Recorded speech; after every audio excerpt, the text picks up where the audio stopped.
श्रोताओं नमस्कार, बहुत बहुत स्वागत है आप सभी का कार्यक्रम युवावाणी के मार्गदर्शन सेगमेंट में। जैसा कि आप सभी जानते हैं, इस सेगमेंट में हम बात करते हैं करियर की, करियर से रिलेटेड गाइडेंस की। तो इसी क्रम में आज की बातचीत का जो विषय है वो है मेडिकल साइंस का अध्ययन और करियर के, रोजगार के किस तरह के अवसर इस क्षेत्र में मौजूद हैं, इस बारे में हम चर्चा करेंगे। और इस बारे में विस्तार से जानकारी देने के लिए हमारे साथ स्टूडियो में डॉक्टर सिद्धार्थ लखोटिया जी हैं। आप प्रोफेसर हैं department of CTVS IMS BHU में। सिद्धार्थ जी नमस्कार, बहुत बहुत स्वागत है हमारे स्टूडियो में और इस कार्यक्रम में। आपको नमस्कार, सभी श्रोताओं को नमस्कार।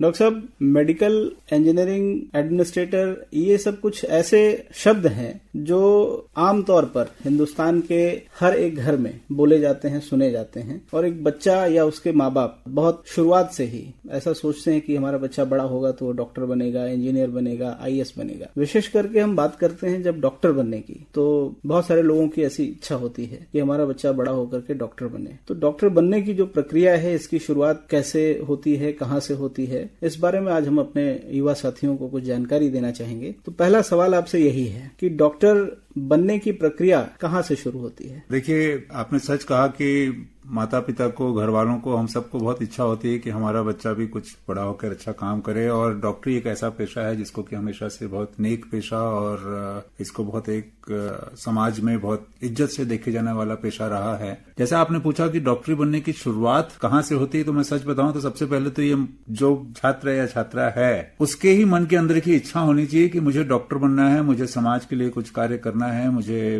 रोगियों के लिए, जो दुखी हैं, जो पीड़ित हैं, उनके लिए कार्य करना है। तो ये इच्छा सबसे प्रबल, सबसे पहले ही होनी चाहिए। शुरुआत में ये कहना चाहूंगा कि आप डॉक्टरी बनना या डॉक्टर बनना या डॉक्टरी की पढ़ाई इसलिए करना ना सोचें कि आपको पैसा कमाना है। यदि आपने वो सोचा है तो फिर दुनिया में और बहुत से दूसरे रास्ते हैं और उसके लिए आपको जाना चाहिए। तो सबसे पहले तो आपके मन में ये इच्छा होनी चाहिए कि आपको समाज के लिए कार्य करना है। माँ बाप के लिए मैं ये कहना चाहूंगा कि अपने बच्चों को कभी भी फोर्स नहीं करना चाहिए कि भाई आपको, हमारा सपना है हम डॉक्टर नहीं बन पाए तो मेरा बच्चा डॉक्टर बन जाए, तो मेरा सपना अपने बच्चे के थ्रू पूरा हो, ये नहीं होना चाहिए। कक्षा 11-12 में जो आप जब सब्जेक्ट्स लेते हैं तो डेफिनेटली आपके पास बायोलॉजी का सब्जेक्ट होना चाहिए, साइंस के आपको छात्र या छात्रा आप होने चाहिए। और उसके बाद फिर बारे में मैं फोकस करना चाहूंगा वो मेडिसिन, या जिसको हम लोग मॉडर्न मेडिसिन कहते हैं।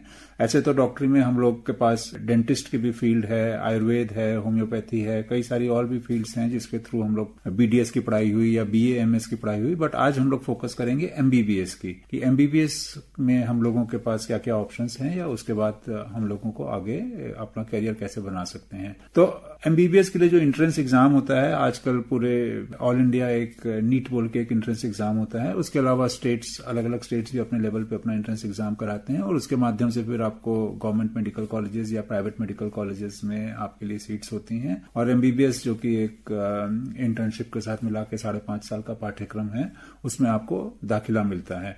और MBBS और इंटर्नशिप जब आप कंप्लीट कर लेते हैं तब आपको डॉक्टर की डिग्री मिलती है। उसके बाद आप प्रैक्टिस में या जॉब में जाने के लिए एलिजिबल हो जाते हैं। तो बेसिकली जो सबसे पहली सीढ़ी है वो आपने बताया कि 11th-12th में आपका सब्जेक्ट जो है वो बायोलॉजी होना चाहिए और उसके बाद में उसको नीट का एग्जाम देना होता है। तो ये नीट की जो परीक्षा है, इसमें किस तरह के सवाल उससे पूछे जाते हैं, और जो भी छात्र या छात्रा इस परीक्षा में पार्टिसिपेट कर रहा है तो उसकी तैयारी किस तरह की होनी चाहिए, और उसके बाद चूंकि जिस तरह की उसकी रैंक आएगी उसको गवर्नमेंट कॉलेज मिलता है या प्राइवेट कॉलेज मिलता है, फिर वहां की हम चर्चा करेंगे।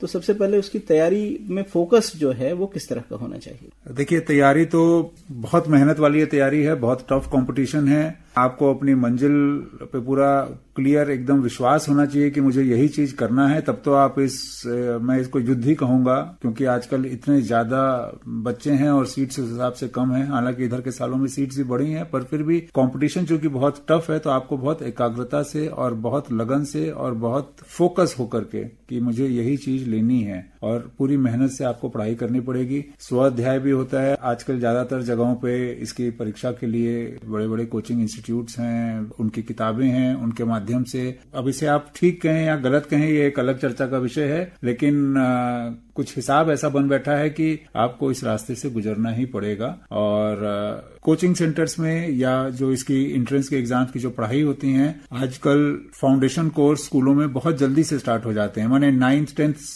क्लास से ही आपको मेडिकल में जाने की एक जो कहते हैं ना कि एक जो दौड़ है उसके लिए प्रिपेयर करने की जो प्रक्रिया है वो आजकल 12th के बाद एंट्रेंस भले ही हो लेकिन 4 साल पहले से वो तैयारी चालू हो जाती है उसमें एंट्रेंस करने के लिए। फाउंडेशन के नाम पर क्लास 8 से 9 से बहुत बेसिक लेवल से ये काम शुरू हो जाता है। और माँ बाप और परिवार वालों को भी ये समझना पड़ेगा कि अगर बच्चे को उसमें जाना है और अच्छी रैंक लानी है तो बच्चे को पूरी स्पेस देना, बच्चे को पूरा सपोर्ट करना। और ये चीज बहुत ध्यान रखना है कि ना प्रेशर नहीं होना चाहिए। देखिए मैंने बहुत सारी चीजों में देखा ना क्या होता है कंपटीशन में ना बच्चे अभी बहुत मासूम हैं, इतने परिपक्व नहीं होता उनका दिमाग की 11वीं 12वीं में दिमाग ठीक है मैच्योर होता है लेकिन उतना मैच्योर नहीं होता कि इतने टेंशन को झेल पाए। तो जो हमारे पे एक अपेक्षा का एक वो रहता है ना कि बेटा तुमको तो निकाल ही लेना है या तुमको तो इतनी रैंक लानी है, तुमको तो टॉप 100 में आना ही है, इस चीज का हम लोगों को बहुत ध्यान रखना चाहिए।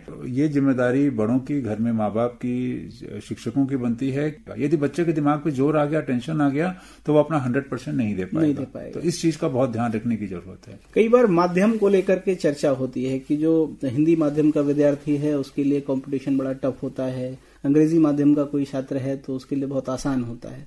माध्यम का किस तरह का रोल आप देखते हैं इसमें? नहीं, माध्यम का तो रोल देखिए बिल्कुल हो सकता है लेकिन आजकल तो पेपर्स इंग्लिश हिंदी दोनों में, आजकल तो रीजनल लैंग्वेजेस में भी अब पेपर्स इसीलिए कर दिए गए हैं और पेपर्स उसके लिए आ गए हैं। बट ये एक ऐसा डिबेट है जो कि शायद हमेशा ही चलता रहेगा और इसका सही रास्ता क्या होना चाहिए ये शायद, क्योंकि कई बार लोग कहते हैं कि भाई नीट की परीक्षा उत्तीर्ण कर लेने के बाद में मान लीजिए उसको किसी सरकारी या किसी भी प्राइवेट इंस्टीट्यूट में दाखिला मिल जाता है तो उसके बाद की जो पढ़ाई की प्रक्रिया है उसमें माध्यम अंग्रेजी ही है, तो अंग्रेजी माध्यम से आपको मजबूत होने की आवश्यकता है। वो हो जाता है अपने आप। मैं आपको बताऊं मेरी जो जर्नी रही, मेरी अंग्रेजी बहुत अच्छी नहीं थी। मैं जब 12वीं मैंने बनारस से पढ़ाई की और सेंट्रल हिंदू बॉयज स्कूल से पढ़ाई की थी मेरी, और हम लोग तो सब हिंदी में बात करते थे, अंग्रेजी में किसी से बात नहीं करते थे। फिर मैं जब अपने पढ़ाई करने MBBS में जब मैं कलकत्ता गया तो वहां बहुत से हमारे लेक्चर्स बंगाली में होते थे और इंग्लिश में होते थे। हिंदी तो वहां कोई नहीं बोलता था और हम कभी इंग्लिश नहीं बोले थे और कभी बंगाली नहीं बोले थे। इंग्लिश की बुक्स में सिर्फ इंग्लिश के टेक्स्ट बुक्स पढ़ते थे, लेकिन मेडिकल की पढ़ाई तो बहुत अलग हो जाती है और सारे हमारे सहपाठी जो थे जो वहां से आए थे वो बंगाली या इंग्लिश बोलते थे। तो वो शुरुआत की दिक्कत होती है। और देखिए कोई भी जब इस तरह की जब चैलेंज आता है ना तो वह आप पर निर्भर करता है कि आप उसको कैसे लें। आप उसको पॉजिटिव भी ले सकते हैं, नेगेटिव भी ले सकते हैं। मुझे लगता है कि पॉजिटिव लेना चाहिए। इसी बहाने आपको 2 और लैंग्वेज सीखने मिली, इसी बहाने मैंने अंग्रेजी भी सीखी और बंगला भी सीखी। ये तो अपने ऊपर है कि हमारी इच्छा शक्ति किस तरह की है। तो वो आप ढल जाते हैं, आप अपने सहपाठियों के साथ रह और आपने आपको खोल बना लिया, रिस्ट बना लिया कि रेजिस्टेंस कर लिया कि नहीं मैं तो हिंदी हूं, मुझे तो हिंदी में ही चाहिए। अब सरकार जरूर प्रयास कर रही है इस चीज के लिए लेकर के कि पाठ्यक्रम मेडिसिन का और इन सब चीजों का भी हिंदी में हो ताकि ज्यादा से ज्यादा लोग कर सकें। और अगर ये सफल रूप से हो गया तो ये वाकई अच्छा है, इसमें कोई बुराई नहीं है, ये बहुत अच्छी चीज है। लेकिन जब तक ये नहीं हो जाता तब तक किसी भी छात्र या छात्रा को ये नहीं सोचना चाहिए कि मेरे लिए ये तो दिक्कत हो जाएगी, मैंने तो कभी अंग्रेजी पढ़ी नहीं, मैं आगे कैसे पढ़ पाऊंगा। ऐसा नहीं होता है। भाषा का माध्यम कोई समस्या नहीं है, ऐसा नहीं होता है। आज तक लोग ऐसे ही बनते हैं और क्या आज तक हिंदुस्तान ने बहुत अच्छे अच्छे डॉक्टर्स प्रोड्यूस किए हैं और यहां से पढ़े हुए डॉक्टर्स पूरे दुनिया में अच्छी अच्छी जगहों पे जा रहे हैं। और वो डॉक्टर्स थे जिन्होंने कभी भी मतलब गांव से निकले हुए बच्चे भी तो आज पूरी दुनिया में हैं। मैं कितने अपने सीनियर्स को जानता हूं, अपने सहपाठियों को जानता हूं जो कि आज US में, यूरोप में, UK में अच्छे अच्छे जगहों पर बैठे हुए हैं। और उनकी बेसिक पढ़ाई कहां से हुई थी? कहीं कोई यूपी के गांव से, कोई बिहार के गांव से, वो वहां से निकले थे जहां उन्होंने ABCD भी कक्षा 6 में पढ़ना स्टार्ट किया था। इच्छा शक्ति मजबूत होनी चाहिए। अच्छा, नीट की पढ़ाई और उसके बाद किसी इंस्टीट्यूट में एडमिशन, चाहे वो सरकारी हो या एक प्राइवेट संस्था हो, जैसा भी उस बच्चे की रैंक आई उसको एडमिशन मिल गया, व्हाइट कोट जिसको हम एप्रन कहते हैं पहनने के बाद एक अलग सी फीलिंग आती है। 5.5 साल का जो दौर होता है, आपने बताया कि उसकी इंटर्नशिप और पढ़ाई के पाठ्यक्रम को पूरा करने का जो समय है, ये एक बच्चे के लिए किस तरह से होता है? देखिए ये एक बच्चे के लिए बहुत चैलेंजिंग होता है लेकिन बड़ा इंटरेस्टिंग भी होता है। वो उसको जिंदगी भर की इतनी मधुर यादें भी दे करके जाता है ना। तो ये 5.5 साल का जो वक्त होता है ये बहुत कठोर होता है, एक प्रकार से तपस्या होती है ये। आप ये समझ लीजिए कि एक तपस्या का वक्त है, क्योंकि ये तपस्या आपको इसलिए जरूरी है तभी आप निखरेंगे। अल्टीमेटली देखिए मेडिकल में जाने वाले हर इंसान को ये सोचना होता है कि उसके ऊपर कंधे पे कितनी बड़ी जिम्मेदारी है। कल को जब वो डॉक्टर बनके निकलेगा तो किसी की जिंदगी उसके हाथ में है, उसके कर्मों पे है। वो कैसा कार्य करेगा वो किसी की जिंदगी डिसाइड करेगा। और जो मरीज होता है, हर छात्र छात्रा जो कि मेडिकल की पढ़ाई कर रहे हैं, उनको ये सोचना चाहिए कि अगला इंसान आप पे इतना विश्वास करके अपनी जान आपके हवाले करता है, तो बहुत जिम्मेदारी का काम है। तो जब इतनी जिम्मेदारी का काम अगर आपको मिलने वाला है तो जाहिर सी बात है कि आपका रास्ता भी बहुत कठिन होने वाला है। तो मेडिकल में जाने वाले हर छात्र छात्रा को पहले से ही ये समझना चाहिए कि 5.5 साल तपस्या के होंगे। ऐसा नहीं है कि वो दिन रात ही पढ़ता रहेगा, उसके पास खुशी के पल भी होंगे, वो लोग एंजॉय भी बहुत करते हैं, बहुत तरह की चीजें और भी तरीके से आदमी उसमें अपने आप का मन लगाता है पढ़ाई के साथ साथ। लेकिन हाँ, लगभग 20 से ज्यादा सब्जेक्ट्स होते हैं जो आपको पढ़ने होते हैं 5.5 साल में, और सारे सब्जेक्ट्स काफी टफ होते हैं। एग्जाम प्रक्रिया बहुत टफ होती है, कंपटीशन बहुत टफ होता है, पर इन सब से घबराने की बात नहीं है। अगर आपका मन मजबूत है, इरादा मजबूत है, तो ये सब चीज आप समय के साथ निकाल लोगे। जो चीज का ध्यान रखने की जरूरत है वो सिर्फ मेडिकल में एमबीबीएस के दौरान ही नहीं, वो जब आप 11th-12th में आप जब मेडिकल की पढ़ाई कर रहे हैं, एंट्रेंस के लिए जब आप पढ़ाई कर रहे हैं, उस वक्त भी, जैसा मैंने पहले कहा, एक तो आपको तनाव से बचना है। तो अगर आपको तनाव हो तो आपकी जो भी हॉबी आप उसको अपना लें, कुछ देर खेल लें, कुछ देर आधी घंटा कुछ और देख लें, कुछ बात कर लें, किसी अपने दोस्त के साथ बात कर लें, कहीं बाहर घूमने चले जाएं, किसी प्राकृतिक जगह पे चले जाएं, ये सब तरीके से आप करें। और दूसरा जरूरी है कि आपका खान पान बहुत अच्छा होना चाहिए। मैं हमेशा इस बात पे जोर देता हूं कि पढ़ाई के चक्कर में ऐसा ना हो कि आप अपना सेहत बिगाड़ लें। अगर आपकी सेहत बिगड़ ली तो आप डॉक्टर बन के क्या करेंगे, आप मुझे बताएं। ये प्रेशर की जो आपने बात की, हालांकि कई बार लोग कतराते हैं इसकी चर्चा करने से, पर मैं इसकी चर्चा जरूर करना चाहूंगा। बहुत तपस्या के बाद किसी बच्चे को एडमिशन मिलता है किसी मेडिकल कॉलेज में, या वो इंजीनियरिंग कॉलेज हो। हम कंपटीशन की बात करेंगे तो उसमें मेडिकल इंजीनियरिंग दोनों ही चीजें आ जाती हैं। किसी आईआईटी में उसको एडमिशन मिल गया या किसी इंस्टीट्यूट ऑफ मेडिकल साइंसेज में उसको एडमिशन मिल गया, बहुत तपस्या है उसके पीछे। वहां पर किस तरह का प्रेशर होता है? एक तो आपने बताया कि 20 से ज्यादा सब्जेक्ट्स होते हैं जिनकी पढ़ाई होती है, टफ कंपटीशन होता है, जो हमारे साथ के लोग होते हैं उनसे हमें कम्पीट करना होता है, बेहतर प्रदर्शन करने की एक जिम्मेदारी, एक दबाव होता है। बहुत सारे बच्चे उस प्रेशर को नहीं झेल पाते हैं और कई बार हमें नकारात्मक खबरें भी सुनने को मिलती हैं ऐसे अच्छे संस्थानों से। इसको लेकर के आप क्या कहेंगे? ये बात आपकी पूरी तरह से सच है कि बहुत सारे बच्चे नहीं झेल पाते हैं। हमें अर्ली आइडेंटिफाई करना है, ये हम सब की जिम्मेदारी होती है, संस्थान की जिम्मेदारी होती है, शिक्षकों की जिम्मेदारी होती है, बच्चों के दोस्तों की जिम्मेदारी होती है, माता पिता की भी जिम्मेदारी होती है कि अगर हमारे बच्चे में अर्ली साइंस ऐसे मिल रहे हैं कि उसमें फैटिगनेस आ रही है, थकान आ रही है, या उसमें इंटरेस्ट खत्म हो रहा है, या उसमें कोई तरह का तनाव आ रहा है, तो उसी को उस अर्ली साइन पे, जब से उसको शुरुआत में ही हमें ये पहचानना है, उसी वक्त इसका इलाज करने की या उसी वक्त इस पे रोक लगाने की जरूरत है। अदरवाइज, जैसे मैंने आपको कहा ना, तपस्या है, ये भट्टी है,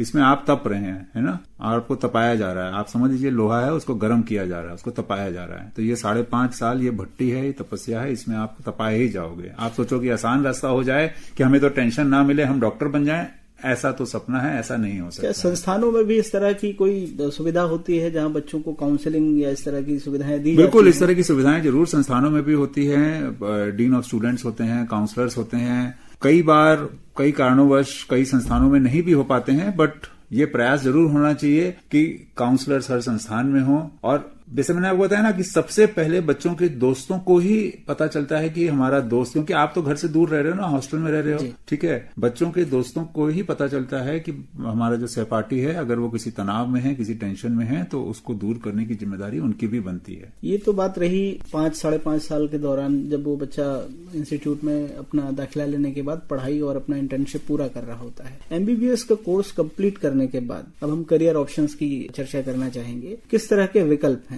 कोई हायर स्टडीज में जाना चाहता है तो कहाँ जा सकता है, क्या क्या अवसर हैं उसके पास काम करने के, या वो और किन क्षेत्रों में जा सकता है? जैसे आज से करीब 25-30 साल पहले अगर एमबीबीएस कोई कर लेता था तो उसको बहुत बड़ी चीज मानी जाती थी कि बहुत बड़ी डिग्री है।